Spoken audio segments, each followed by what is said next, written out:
raqamli bemor 38-xonaga o'tishingizni so'raymiz. Demet, bu O'zbekistonning davlat raqamli tibbiyot tizimi bo'lib, ma'lumotlarni elektron hisobga olish, shifokorga yozilish va dori-darmonlarni tayinlash uchun mo'ljallangan. Platforma bemorlar, shifokorlar va dorixonalarni yagona raqamli muhitda birlashtiradi hamda qog'oz tibbiy hujjatlarni bosqichma-bosqich o'rnini bosmoqda. Demet dasturi orqali ishlaymiz. Registraturaga fuqaro yoki bemor murojaat qilganda, registratura orqali amaliyotchi hamshiraga yo'naltirish beriladi. Amaliyotchi hamshira hamma kerakli tekshiruvlarni o'tkazib, oilaviy shifokorga yo'naltirish beriladi.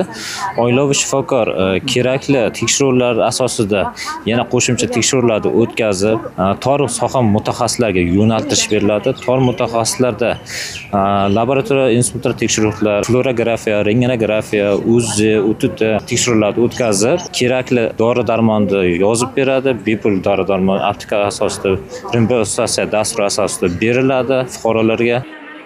Davlat tibbiy sug'urtasi tizimida bepul tibbiy xizmat olish tartibi mavzusida press-tur bo'lib o'tdi. Qarshi shahar ko'p tarmoqli markaziy poliklinikaga kelgan aholi vakillarining farzandlari maxsus tekshiruvlardan o'tkazildi.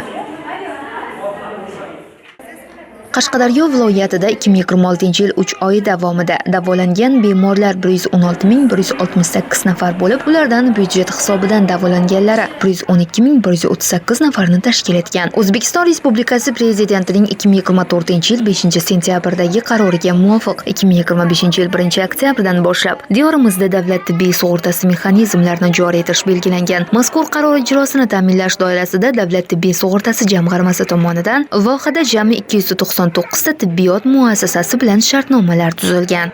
Hozirda 9 ta yo'nalishdagi 12 turdagi kasalliklarga 28 turda dori vositalari oilaviy shifokor tomonidan elektron retsept shakllantiriladi va sug'urta jamg'armasi bilan shartnoma tuzilgan dorixonaga elektron tarzda yo'naltiriladi va bemor shu elektron retsept orqali 1 oylik miqdorda dori vositalarini bepul ta'minlanmoqda.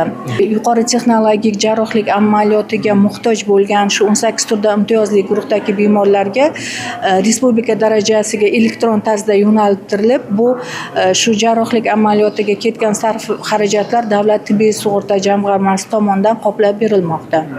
Press-turga kelganlarga birlamchi tibbiy xizmatlar, kafolatlangan paket doirasidagi bepul tibbiy xizmatlardan foydalanish tartibi tushuntirildi. Bolajonlar aynan bosqichma-bosqich tekshirildi. Maqsad ularda kuzatilayotgan kasalliklarni erta bosqichda aniqlash va davo choralarini qo'llashdan iboratdir.